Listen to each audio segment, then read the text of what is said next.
Hello class, welcome to the last part of our class today. Welcome to the last part and welcome to StudyWave Academy, where education is without limits. So welcome back to class, welcome to our civic education class, and let's continue looking at poverty and its effects as we wind up on this topic. So I was basically looking at employment under this topic. So I told you what employment is, and I was looking at its importance. Why do we need to be employed? So one factor I looked at was economic stability and growth. I also looked at financial security and livelihood as an importance of being employed, personal development and fulfillment, social inclusion and stability, reduction of poverty, health and well-being. And basically here, when you're being paid, then you can even cater for your health care. Okay, you can support your healthcare services. When you're sick, you can be able to go to the hospital because you can pay for it. So that's another importance why we need this employment. Another importance is contribution to society. Sorry for that. So through employment, individuals contribute to the overall productivity and functioning of the society. Their work, skills, and services contribute to creating goods and services. So when you're employed, then you're also contributing to the society, because you're working, you're also bringing a service to the community. You're creating goods, you're creating a service, you are benefiting the community. Okay, so you're not just there to live, wake up, live, and just do nothing, but you're also contributing to the society by providing your skills, providing your goods, providing your services. So you're benefiting the community. Another importance is innovation and progress. Employment fosters innovation and progress. When people are engaged in work, they often encounter challenges that lead to development of new technologies. Look at the way the world is changing, and the way, even when you look at the phone age, the phones you're using in the maybe when you're born or when you're growing as a young kid, the phones that were there are very different from the phones we have now. So see how employment leads to innovation. When you're employed, you encounter challenges, so you need to find solutions to get new technology and just develop. Okay, another importance is reduction of dependency. So when you're employed, then you don't have to depend so much on someone. So when you're employed, then individuals are less reliant on public assistance. So you see the way the government offers funds to support people, then you will be able to reduce this dependency and leave these funds to other people who need it. So that is another importance of getting employed. Okay, and lastly, employment leads to empowerment and dignity. Employment empowers individuals by providing a sense of purpose, independence, and dignity.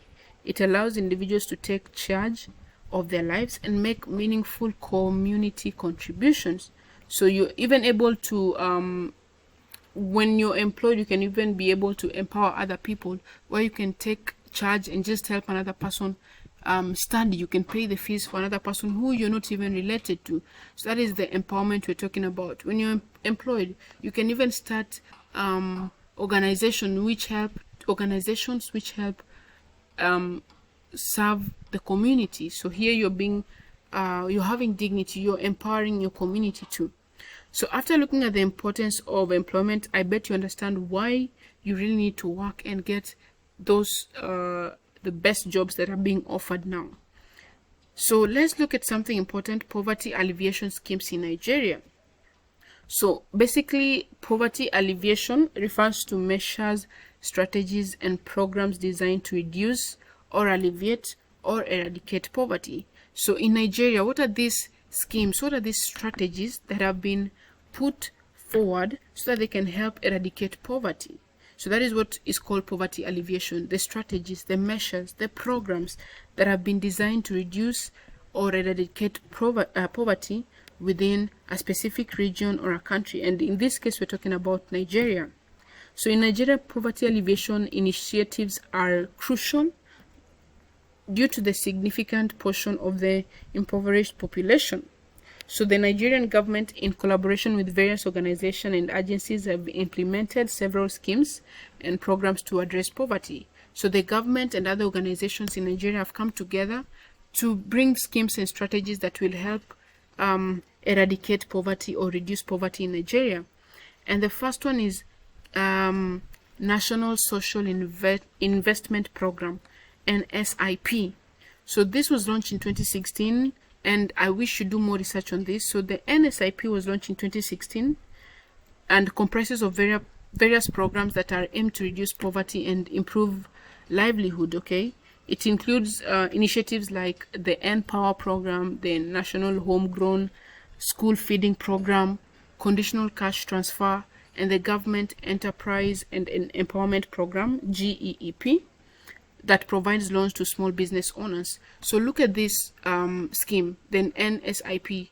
It has other various programs in it, the ones that provide loans to small business owners so that they can grow, the feeding programs in schools, the N-Power program. So that is one structure that the government came up with to eradicate poverty. Okay, then we have another structure here, youth empowerment and entrepreneurship programs. So these programs focus on empowering young people by providing them with training, skills, it provides the young generation with training, skill development, and resources to start their businesses. Examples include Youth Enterprise with Innovation in Nigeria. It's called the UWIN program, and the Bank of Industry's Youth Entrepreneurship Support. It's YES program. So these programs basically just focus on the youths, where they want to empower young youths by training them and giving them the skills, and where they can even start their own businesses. So as they grow, they're also growing business-wise, mentally, physically, and economically, and also financially. So that is also a program that helps to eradicate poverty in Nigeria. Another scheme is agricultural support programs. Given Nigeria's predominantly agrarian society, several initiatives support farmers and rural communities. So the Growth Enhancement Support Scheme, GESS. So this is one example, the Growth Enhancement Support Scheme, GESS, and the Anchor Browsers program provide agricultural inputs, equipments, and credit facilities to farmers to enhance productivity.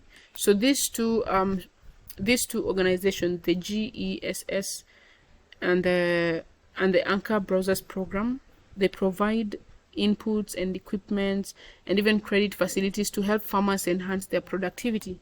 So that's also a scheme that helps eradicate poverty in Nigeria. Another one is microfinance and small business support. So here, microfinance institutions and small businesses support programs aims to provide financial services and support to individuals and small enterprises with limited access to traditional banking services.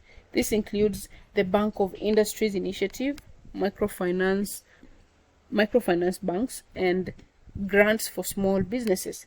So you find these small businesses are being given grants, and there are these organizations that have come up to just help these businesses grow, and also individuals are being supported to grow their businesses and their enterprises. So we have the microfinance and the small business support that is also a scheme that is being used in Nigeria to eradicate poverty. Then we also have healthcare programs, and these initiatives are aimed at providing or improving healthcare access and outcomes for the poor, such as the National Health Insurance Scheme, NHIS, and various maternal and child health programs. They help alleviate the burden of healthcare costs on low-income families.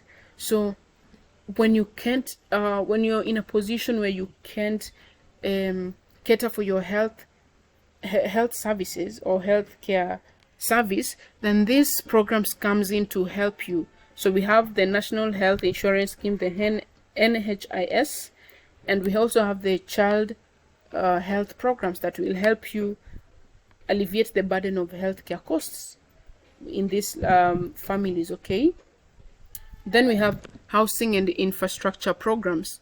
The government also implements schemes to provide housing and improve infrastructure in low-income areas such as family homes.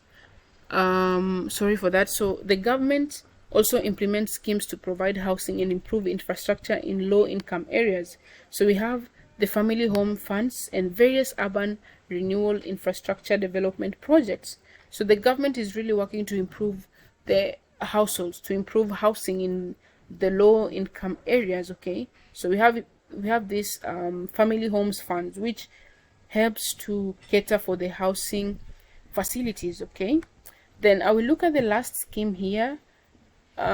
This was the last scheme, and just to understand these schemes, I will talk about it in general. So these schemes and programs vary in their approaches. Just the way we've seen, there are various schemes. There's one for education, there's the healthcare, there's the one for agriculture, there's the one for the power. So these schemes vary in terms of what they're serving. So they vary in their approaches and targets, but collectively aim to address various facets of poverty, including income generation, social welfare, education, health, and infrastructure development.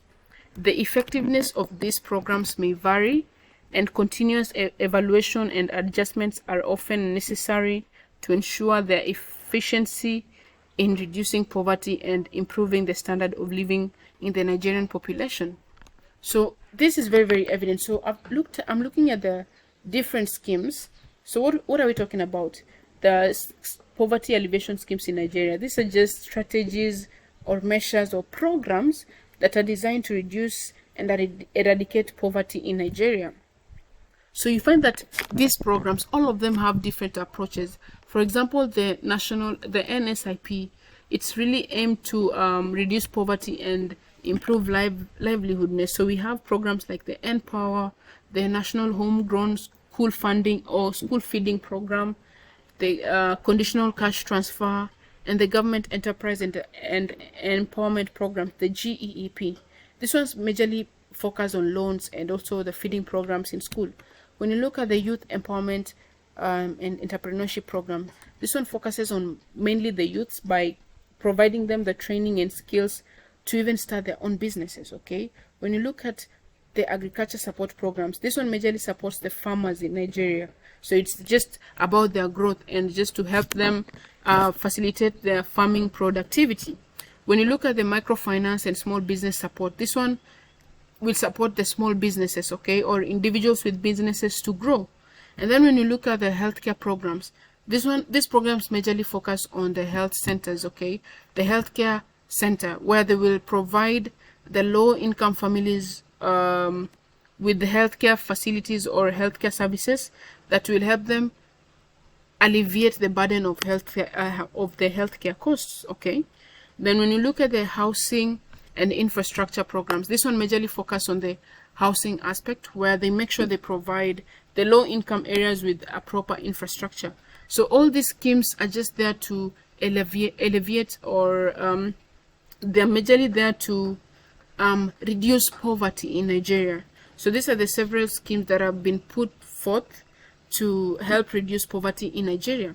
So class, from where we started to where I've reached, I just hope that you understand what poverty really is, what causes poverty, what are the effects of poverty, and even how to reduce this poverty. So I looked at one method, and that is employment. Being employed really helps us to reduce poverty and increase our living standards.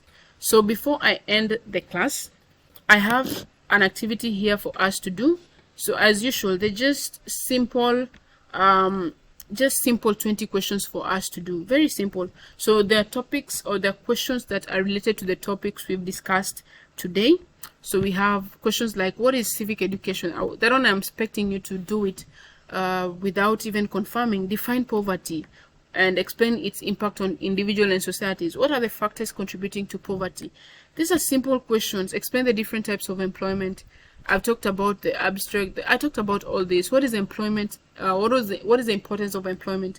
So class, I expect you to just do these questions write them down first before confirming your answer. This will help you know that you've understood the lesson. So thank you so much for joining the class, and I'm very happy that I've taken you through this.